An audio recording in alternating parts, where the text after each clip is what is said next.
Good morning সবাইকে। শুভ সকাল। আজকের এই নতুন একটি ভিডিওতে এই ভিডিওতে যে বিষয়টি কথা বলতে চাচ্ছি সেটা হল স্টুডেন্ট ভিসার একটি চ্যালেঞ্জ। যে কোশ্চেনটি আপনি প্রায় এনকাউন্টার করবেন, শুধু স্টুডেন্ট ভিসা না, যে কোনো আমেরিকান যে কোনো ভিসাতে আপনাকে এই কোশ্চেনটার সম্মুখীন হতে হবে। তো কোশ্চেনটা কি জিনিস, সে বলছে যে have you ever arrested or convicted of any offence এবং ব্লা ব্লা ব্লা। এই যে কোশ্চেনটা, অর্থাৎ কোশ্চেনটা জিজ্ঞেস করছে আপনি কি কখনো কোনো দোষী সাব্যস্ত হয়েছেন কিনা, বা আপনার এগেনস্টে কোনো কেস হয়েছে কিনা, বা আপনি কোনো কোর্টে গিয়েছেন কিনা, এবং এবং এই ধরনের কোনো আইনের ঝামেলা আপনি পড়েছেন কিনা।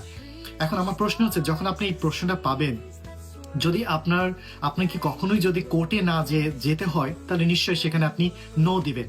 কিন্তু ইন কেস ধরেন আপনার কোনো গিলটি হননি বা আপনি কোনো সমস্যা হননি, কিন্তু কেউ আপনার বিরুদ্ধে কেস করেছে এবং আপনাকে সেই কোর্টে যেতে হয়েছে, এবং অবশেষে আপনাকে কোর্ট থেকে আপনি ছাড়া পেয়ে গিয়েছেন।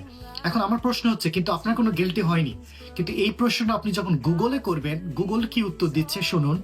গুগল বলছে যে অ্যারেস্টেড ভার্সেস কনভিকশন। অ্যারেস্টেড কি জিনিস, কনভিকশন কি জিনিস, বলছে ইউ মাস্ট অ্যান্সার ইয়েস। আপনি যদি দোষী সাব্যস্ত নাও হন, আপনাকে ইয়েস দিতে হবে, ইয়েস উত্তর দিতে হবে। এখন কেন দিতে হবে? গুগল বলছে যে if you are arrested, even if you are never at charge, the charges are dropped or you are found no guilty.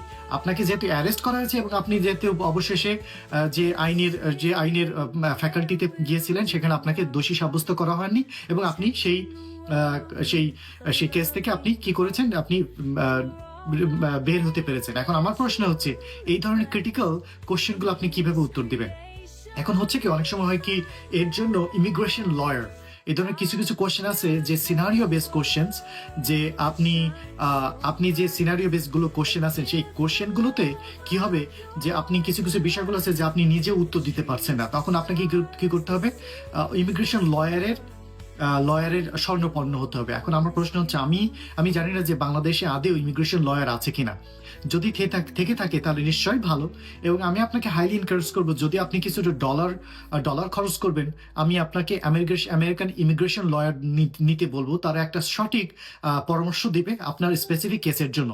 তো এটার জন্য আপনি কিভাবে নিবেন, আমি আজকে এই ভিডিওতে কিছু ইমিগ্রেশন লয়ারের ইনফরমেশন দিয়ে দেবো, এবং কিছু লিঙ্কও আমি এই ভিডিওতে দিয়ে দেবো। যদি আপনি প্রয়োজন হয়, তাদের সাথে আপনি যোগাযোগ করতে পারবেন। আমি যে স্থানে আছি আমেরিকায়, সেই স্থানে কিছু কিছু উকিল আছে, ইমিগ্রেশন লয়ার আছে, তারা এই বিষয় নিয়ে কথা বলে থাকে, এই বিষয় নিয়ে কাজ করে থাকে। প্রথমটা আছে ইমিগ্রেশন ল প্র্যাকটিস। এটা আছে হাইটসভিল, অর্থাৎ মেরিল্যান্ডে আছে। ল অফিস অফ জ মার্কেটস এলএলসি আছে। তারপর ল অফিস অ্যাডওয়ার্ড নিউফিল্ড সেকেন্ড, তার অফিসগুলো আছে, এবং কিছু কিছু আছে, কয়েকটা আমি নাম বললাম, আমি সবগুলোর লিঙ্ক আপনার দিয়ে দেবো।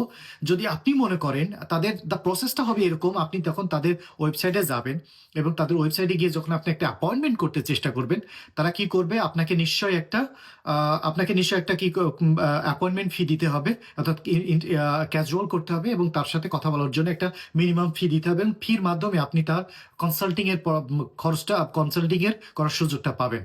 তাহলে এতে করে হবে কি, আপনি যখন প্রথমেই বিগিনিং এ যদি আপনি কোনো ইমিগ্রেশন ভিসা সংক্রান্ত ভুল না করেন, এটার জন্য এড়াতে আপনি তাদের শরণাপন্ন হলে আপনি ইজিলি সেটা সম্পূর্ণ হবে, অর্থাৎ ভুল হওয়ার সম্ভাবনা খুবই কম থাকবে। যদি আপনি পে করছেন, কিন্তু সঠিক গন্তব্যে আপনি পৌঁছাতে পারবেন। তো যদি আপনি মনে করেন যে কিছু কিছু প্রশ্নের উত্তর আপনি পাচ্ছেন না, বা গুগল করে বা অন্যান্য কারোর মাধ্যমে আপনি উত্তর পাচ্ছেন না, তো এই ভিডিওটা দয়া করে আপনি হাইলি এনকারেজ করবো, ইমিগ্রেশন লয়ারের সাথে কথা বলেন, এবং তাদের মাধ্যমে আপনি স্বরপন্ন হন, আপনি সঠিক উত্তর পেয়ে যাবেন। যদি মনে করেন যে এই ভিডিওটা গুরুত্বপূর্ণ, দয়া করে লাইক এবং শেয়ার করবেন। Thank you.